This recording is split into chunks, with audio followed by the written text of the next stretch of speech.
Dapat sa asawa mo lang ikaw sumiping. Kung baga sa tubig, doon ka lang sa sarili mong balon kumuha ng iyong iinumin. Dahil baka magtaksil din sa iyo ang iyong asawa. Dapat ang mag-asawa ay para lamang sa isa't isa at huwag makihati sa iba.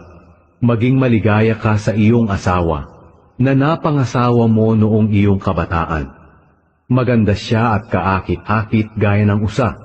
Sana ay lagi kang lumigaya sa kanyang dibdib at maakit sa kanyang pag-ibig. Anak, huwag kang paaakit sa malaswang babae o hipuin man ang kanyang dibdib, sapagkat nakikita ng Panginoon ang lahat ng iyong ginagawa.